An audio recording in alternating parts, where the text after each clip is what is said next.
Today I have another unusual papal letter that has yet to be translated into the vernacular by the Vatican Translation Office. Penned by Pope Benedict XIV in 1743, almost 300 years ago, it reminds the bishops and clerics of the Church that no outside power has any authority in the Church to determine what prayers may be or will be said at Mass. Now, on the surface, that doesn't sound like it means much, but remember something. Tomorrow is Low Sunday, a day of penance, confession, and a day for us to be reminded of the fact that in light of the passion and resurrection of our blessed Lord that we were all witnesses to on Easter, we are to work out our salvation in fear and trembling. Low Sunday was once one of the most important Sundays for our observation in the Church, coming directly after Easter. But that has since changed to fit more the zeitgeist of the times, the spirit of the age in the Church, now commemorated with Divine Mercy Sunday. Regardless, tomorrow is Low Sunday, and many are not able to attend Mass in many places at all. Ireland, Germany, and other places have few, if any, public Masses or sacraments available at this moment, so consider the message of this forgotten papal letter in our times, and consider the implications of it, too, in a broader sense. After all, we know that in Germany, for instance, your tithe is sort of done not directly to the Church, but to Caesar, and then Caesar gives the funds to the bishops. That's an interesting thing to think about, the implications of that, and the implications of that for the freedom of the Church in Germany. After all, if the Church is tied that closely to Caesar, then does the Church have the ability to assert itself when needed? As history has demonstrated, it has been needed many, many times. Anyway, enough from me, though. Benedict XIV on the integrity of the Mass. Que Madmatum Preces, Papal Bull of Benedict XIV. Just as it is supremely right to raise prayers to God in favor of princes, so it is fitting that the formulas of the same precepts conform to those which the Church has adopted, especially then if these prayers are to be recited during the celebration of Masses. Furthermore, it is solely up to the ecclesiastical authority to establish and prescribe those precepts, as no earthly power is allowed to decide and establish by decree that public prayers are raised, both to give thanks to God for some benefit received and to implore His help in a moment of serious difficulty. As you well know, St. Paul, in the first letter to Timothy, chapter 2, expresses as follows: I ask, invoke, first of all, that public prayers, supplications, generous actions, be directed for the benefit of all men, for the benefit of sovereigns and all those who are at the top of power. See 1 Timothy chapter 2, verses 1 to 2. If it is then permitted at this point to indicate the praxis that the early Church followed in prayers to offer to the princes for God, the letter of St. Dionysius, Bishop of Alexandria, to the governor Emilian could make it quite evident.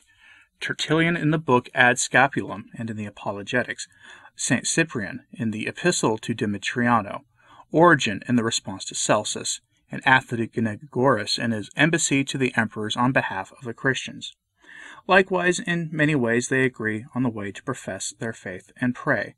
Likewise, in the famous edition of the letter of San Celestino to the bishops of Gaul, chapter 11, we read, Let us also turn our attention to the bonds of priestly prayers, so that the law of prayer sanctions the law of faith.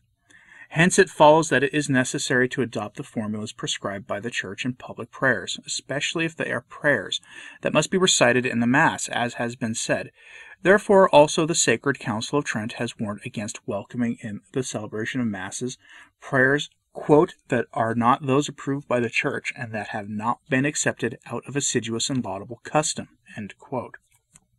Therefore in the Roman Missal there are pious and devout prayers for almost every circumstance, appropriately deduced from the ancient and venerable sacred texts.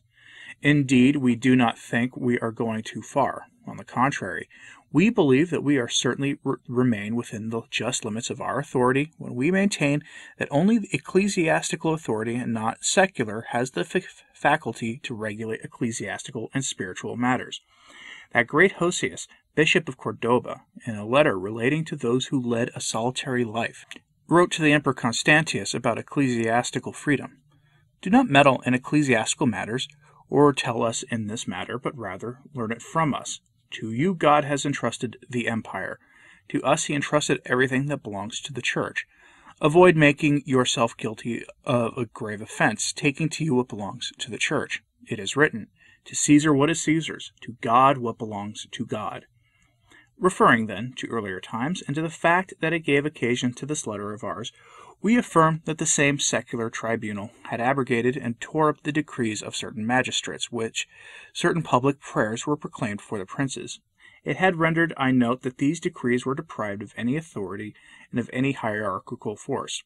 Not many years ago, the Sacred Congregation of the Council, with the consent of our predecessors, publicly revoked and made ineffective an edict from those same with which it followed a victory won by the prince. He had announced a Te Deum of Laudamus of thanks, although he had assured him that he did not want to violate the ecclesiastical hierarchy, while undoubtedly the same assurances was in fact denied. So that we proceed vigorously with fairness and righteousness, we admonish and exhort you, so that both you and others, through your work, pray insistently to God for the safety and happiness of your principles, as we also do every day for the Catholic princes. Accept with a serene and happy heart all that the secular powers ask of you to recite public prayers for them, and see to it that the liturgy of the Church is used in them, and that new and unusual prayers are not recited in the Mass. If instead, and if we find it hard to believe, some lay authority, by virtue of some custom or strange new custom, which in reality must be defined as an error, presumes not to recognize your authority at all, but with an arbitrary act it claims to public prayers and even dares to establish and intervene for those who protest, then you too will speak as Ossio spoke to the emperor. Use arguments that are perhaps ignored by the wrongdoers.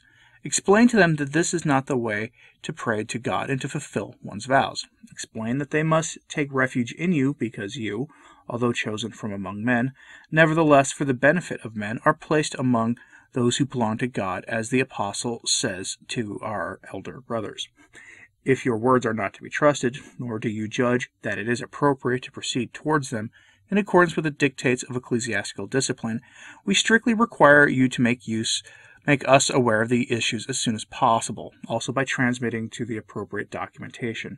We are in fact ready to carry out all those acts that our distinguished predecessors used to face in similar circumstances. In fact, once called before the Supreme Tribunal of God, we do not want to be accused of having neglected the rights of the Holy See. In the meantime, we embrace you with fatherly love, and we impart with you the apostolic blessing. Given at Rome, at St. Mary Major, on the 23rd of March, in the year 1743, in the third year of our pontificate, Pope Benedict XIV.